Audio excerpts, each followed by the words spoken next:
Got time to lend me a hand?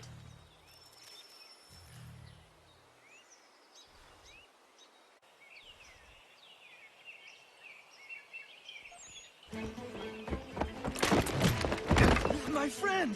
Norris, what are you doing? She said yes! Marion? We are getting married! I told you not to touch him, Norris. Is it true? Yes! So now that you've been told, might I have a word? We have much work to do. Of course. What would you have me do? Accompany me to the inn. I have business there. Norris is a stickler when it comes to tradition. Miriam knows not where her father is, and they were hopeful that you might act his part in the ceremony. I am not familiar with colonial wedding customs. It means you will walk with her during the ceremony, and give her to Norris as her father. I would be honored. Wonderful! On to other business. Our weddings are complex beasts, and require many hands working together to execute. We'll need Warren and Prudence to provide food, Ellen to make them appropriate clothes, Big Dave to smith wedding rings, me to conduct the service, and Oliver and Corinne to host a banquet. That is a lot. We'll start here.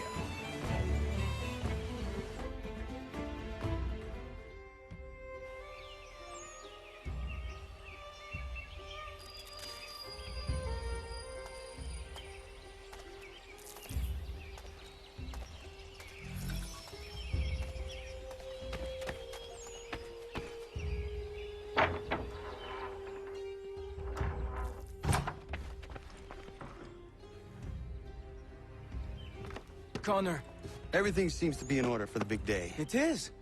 Except, I can't find Miriam. I'm certain she's making sure all is perfect. I will find her, my friend.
Why do you run?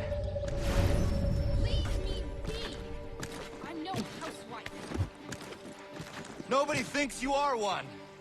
That's what all this means.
You may kiss your bride.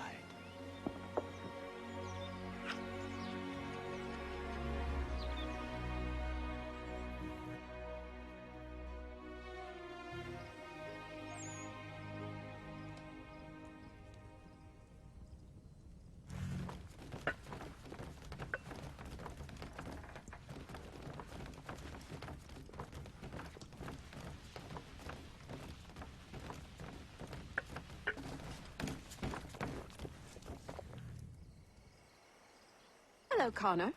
Enjoying yourself? I am. It is nice to see everyone together and happy. Look at those two kids. It's a lovely sight. Norris is one of my best friends, and he couldn't have found a better woman. Proud of him. Sometimes people are just right for one another. Norris and Miriam are a match made in heaven. Or a match made by Connor. Isn't that right?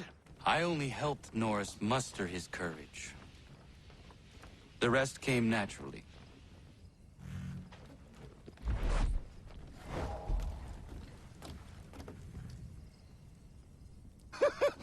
And my little brother Joseph tossed him in the river!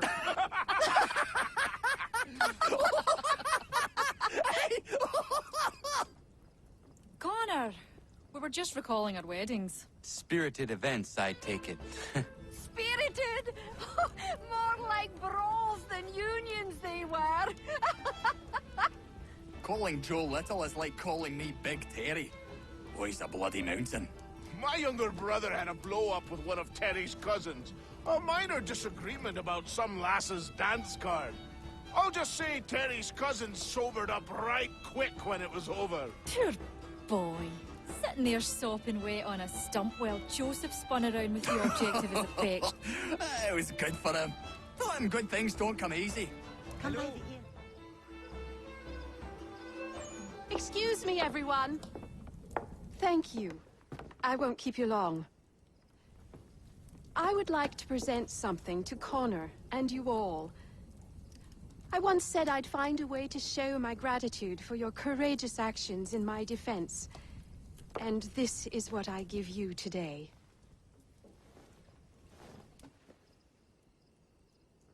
This flag is a symbol of our strength and unity. And I would hope you'd all be proud to fly it high above your homes and shops. I'll happily make one for each and every one of you, if you so desire. But this one is for you, Connor.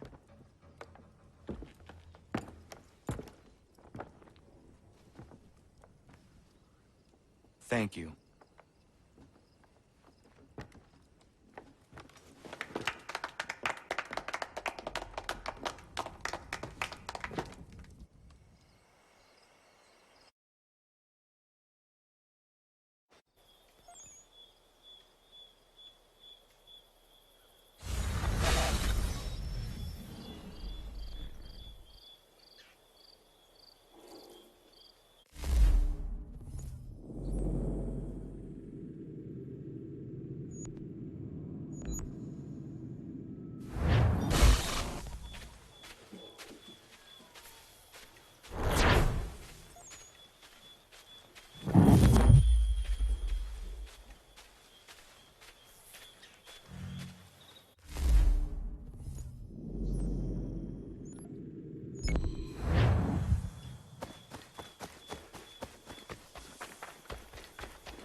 Connor, might I have a word?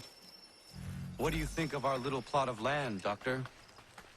It's quite beautiful. I'm grateful you found me. But to be truthful, people outside our community still avoid me like the bloody plague. It baffled me for a time, but then a courier delivered this to me.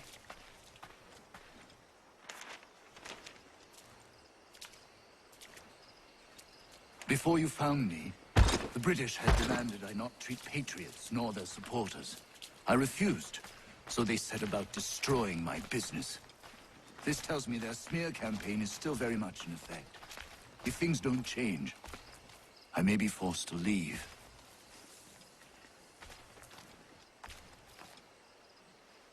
We need you here.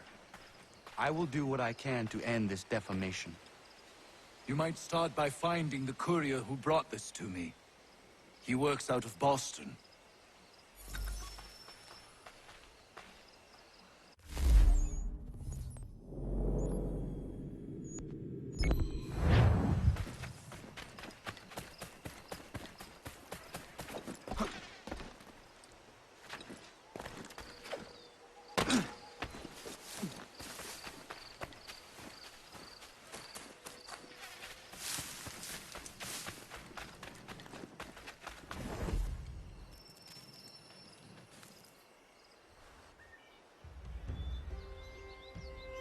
Connor!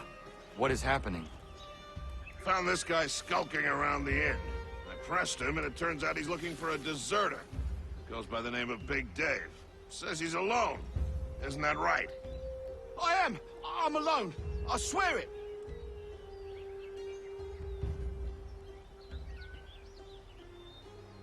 Another one, Connor. If he gets back to his officers, I'm done for.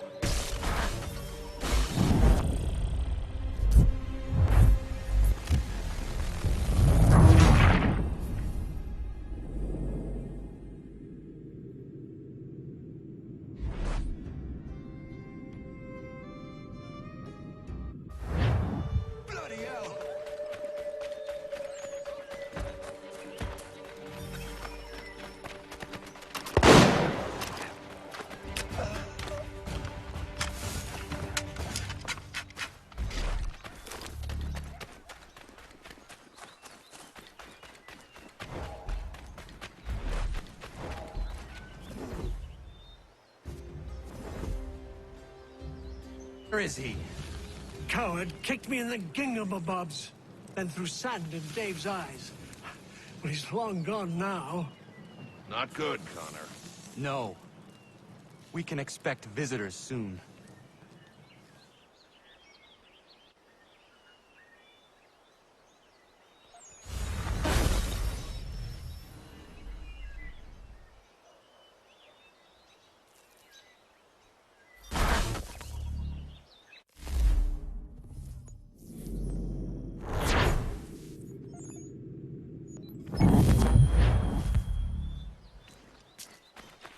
They'll have to get through us first. Connor, there you are.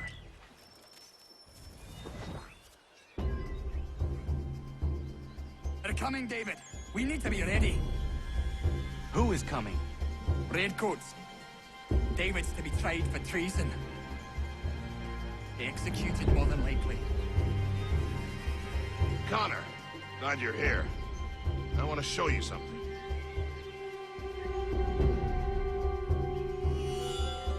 Here's them coming.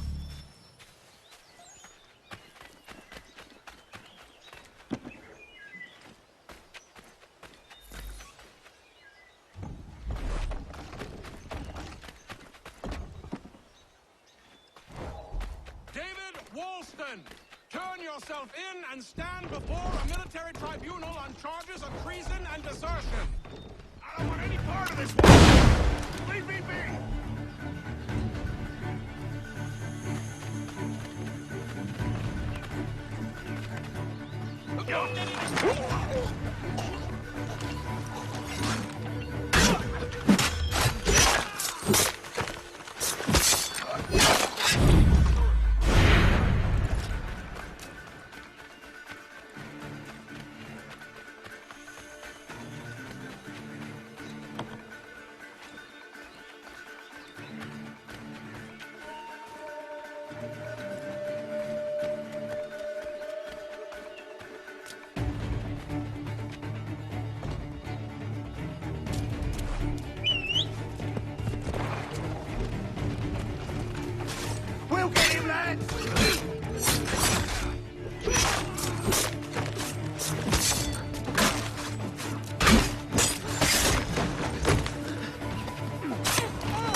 Connor, I'm sorry for bringing this violence on the village. We protect our own. The British will not risk losing more soldiers for one deserter. You are free of it now.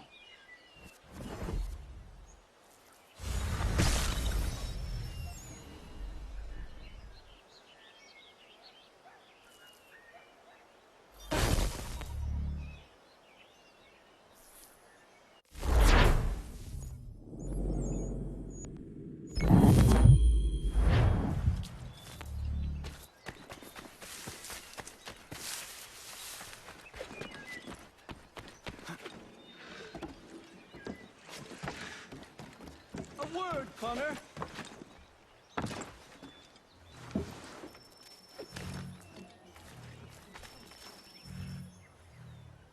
You have business in New York on occasion? I only ask because I ordered a package from France, and it's long overdue. I've written a postmaster, and he's yet to respond.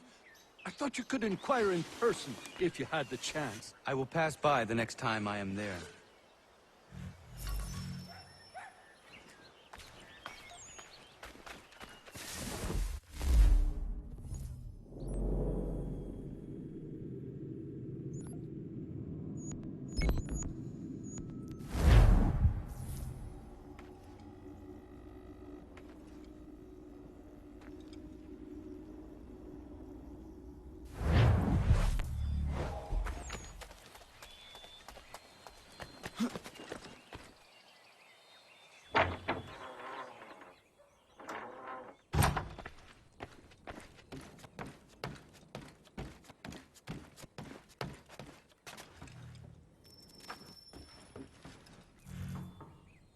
It is beautiful, old man.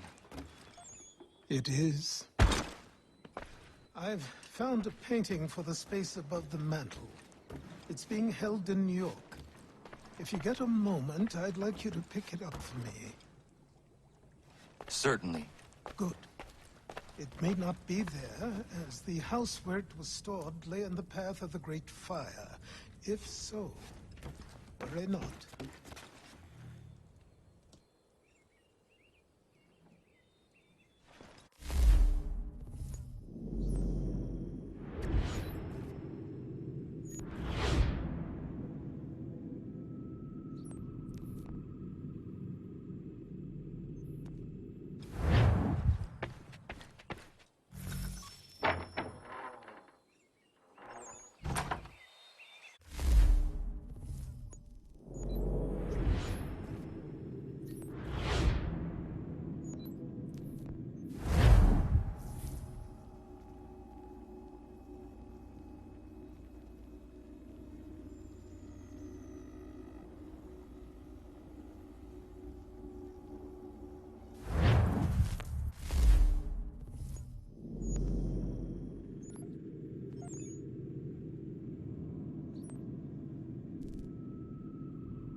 I could use some assistance.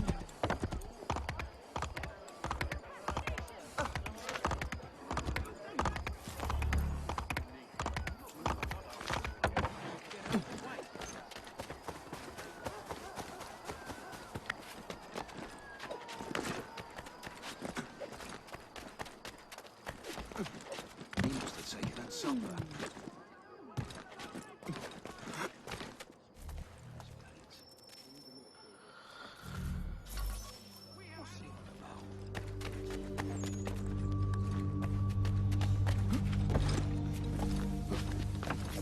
We need to distribute these blankets.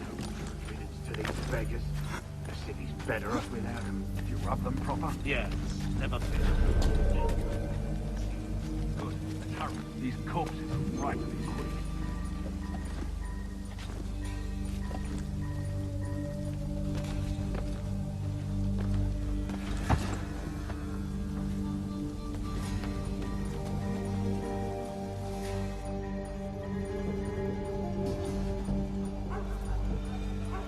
It would have burned had it not been here. Achilles will be pleased.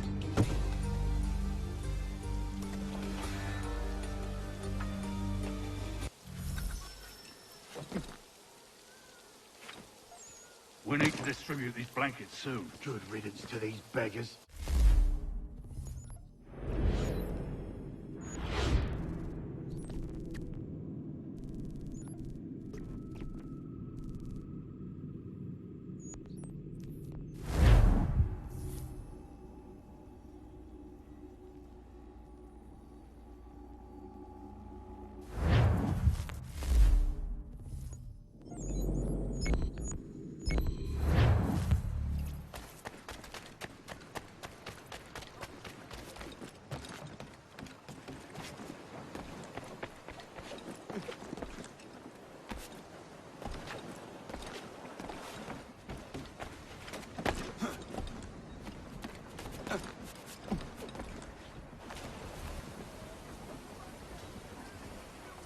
I have come to inquire on a package arriving from France on behalf of Lance O'Donnell.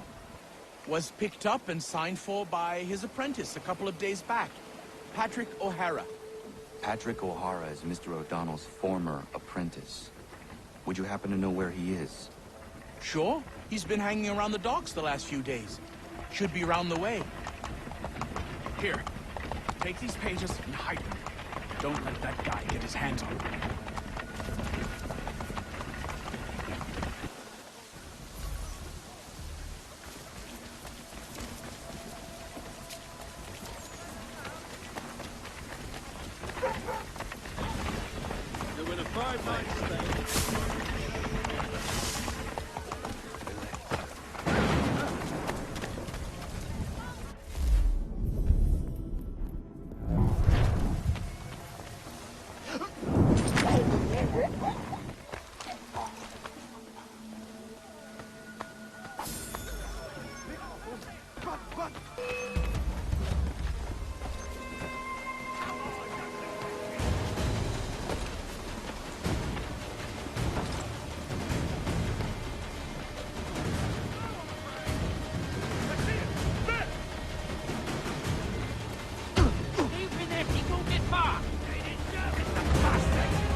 I find your conduct most ungentlemanly.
You're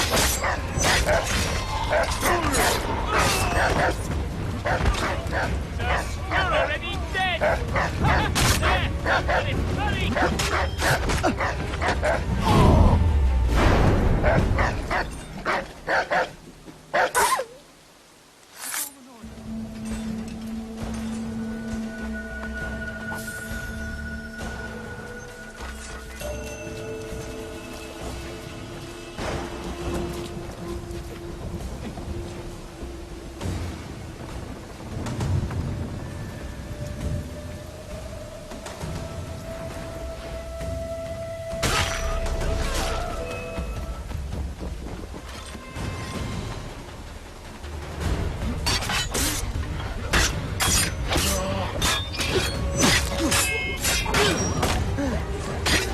Get it,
I have the painting you sent me for. Would you like some help hanging it? Maybe not just yet.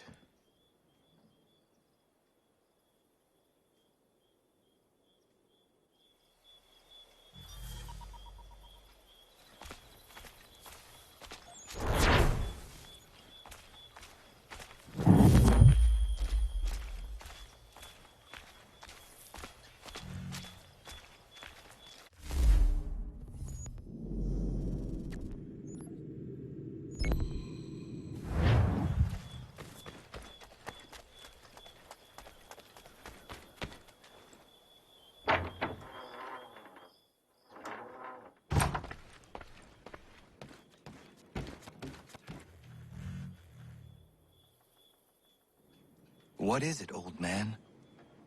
Just an old painting. I have gathered that much. Why will you not open it? It is something close to me. Something that I can't bear to look at just yet. Perhaps someday I will muster up the courage to gaze upon it again. But not yet.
we thought we could be saved, we sought to face the sun's wrath and contain it. 4 towers would be built to pull her fury into this place and dispel it.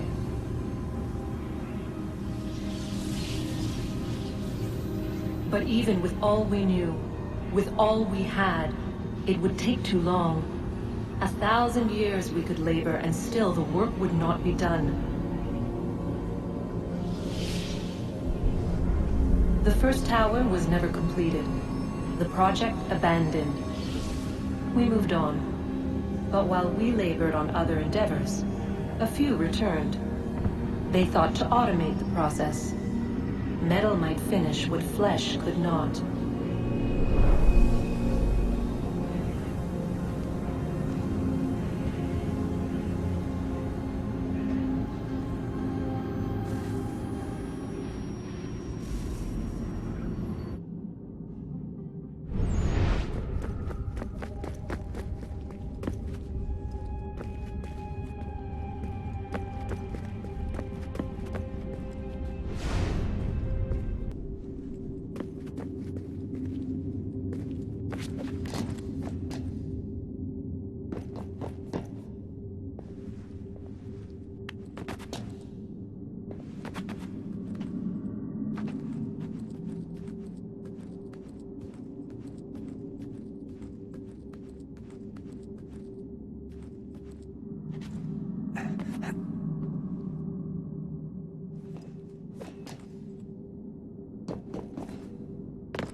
If we could not meet the sun's cruel embrace, perhaps we might rebuke it. Already we could generate the fields to protect us in times of strife. But these were small and simple things. To replicate them on a scale the size of a world, we lack the energy to make it so. Half the world, they said then. It is better than none at all. We tried. Again, we failed. A quarter, they asked. Even this we could not do. A sixth, an eighth, a tenth, they cried.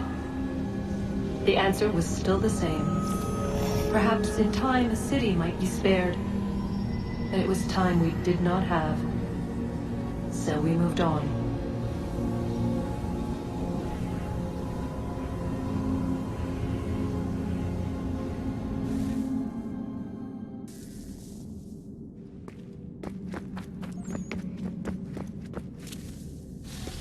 Wonder what's inside. Only one way to find out.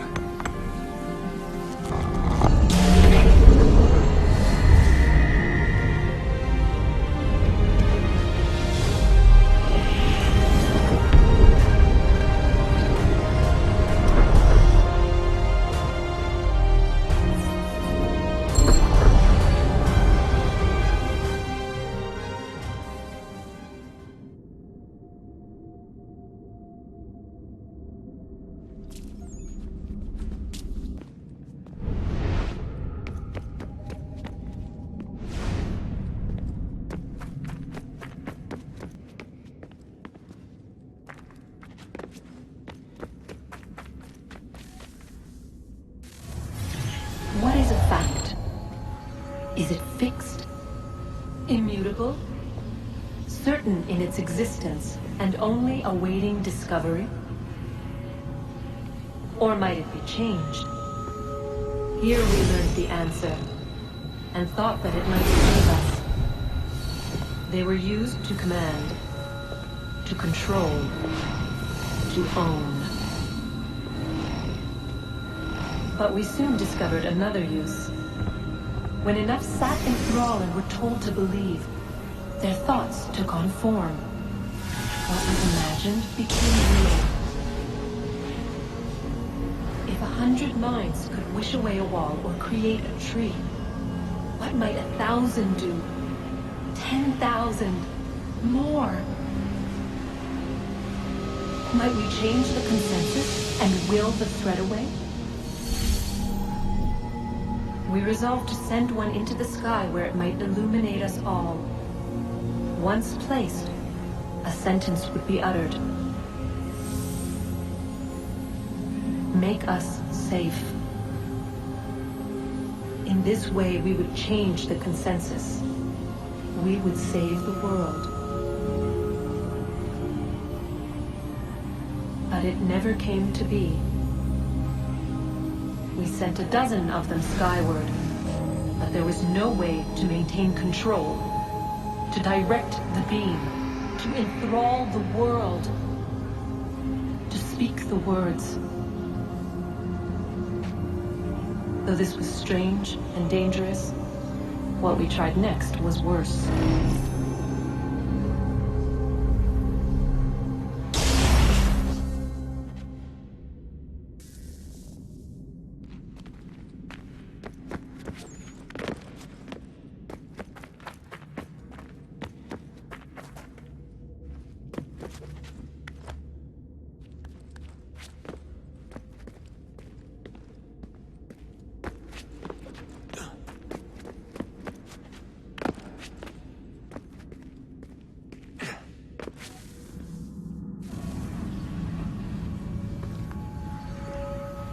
Our first instinct was to travel back, to change the past. But we could not find a way.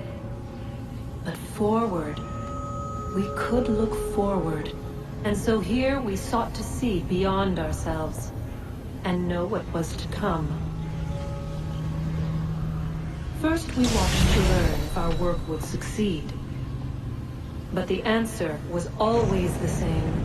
So we moved on to other things, but she remained. The one you call Minerva. In time, she too stopped looking, and instead began to speak. She called out across time, in the hopes that you might be saved. She hid messages where none might find them, save for you and those within this place. Fascinating. Tired of it. The cryptic warnings, the threats. Just tell us what you want! But they are. We saw the Nephilim there. We seemed like grasshoppers in our own eyes, and we looked the same to them. Imagine trying to explain all this to a 2-year-old, to a grasshopper. When they said the will of the gods was unknowable, they meant it. Literally. I killed her, you know. I killed Lucy.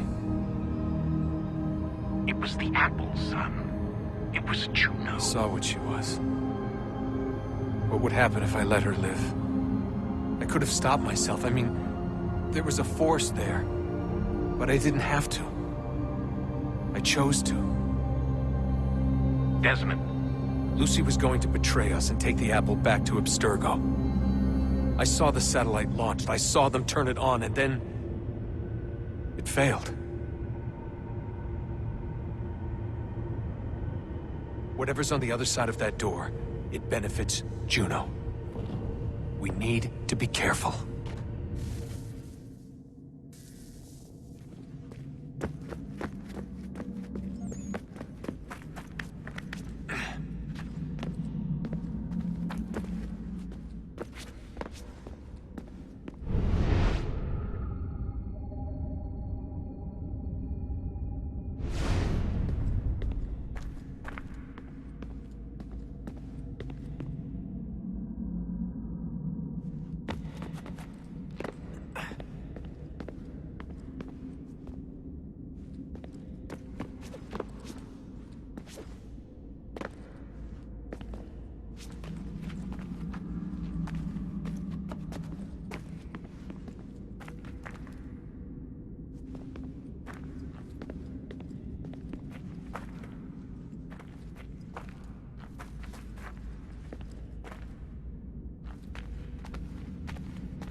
Tell me today.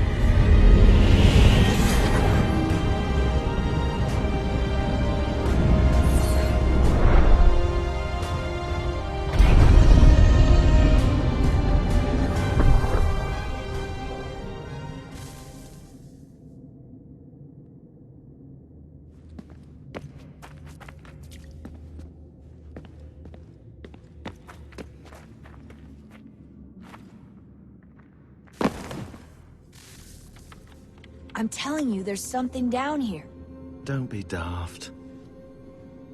I don't know, maybe they were sleeping or something and we woke them. Some kind of cryogenics? Or hibernation? I mean, how do we know what the hell they were doing down here? They were working on a bunch of different solutions, but nothing worked. Just went from one to the next, and then... I don't know. They must have left at some point. After the end. I wonder what the world would be like if they'd succeeded. I'm more concerned about what it'll be like if we don't. Salvation. They found a way. Too late for them, but not for you. Sealed and protected. Though now it bars your way. Find the key. The past will tell.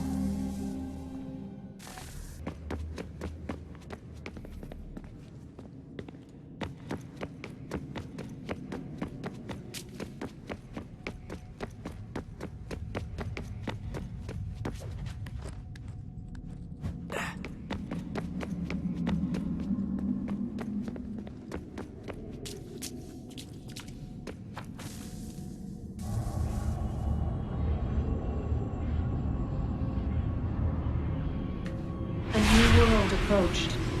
One that was dark and cold. It would consume us. For we were flesh, and flesh is frail. Though suits and shields might offer comfort, such adornments would not suffice. Not to save us all. So we sought to change what we were. In this manner, we might thrive in a world made poisonous. It was Aita who volunteered to see if it might be done. Aita, my husband, my love. In the end, it changed him, ruined him. He was made a prisoner of the machines. The body might survive, but his mind became brittle to the touch. He begged me for release, for days, for weeks, for months. I pleaded with him to give us time to find another way. But there wasn't one. Not for him. Not for us.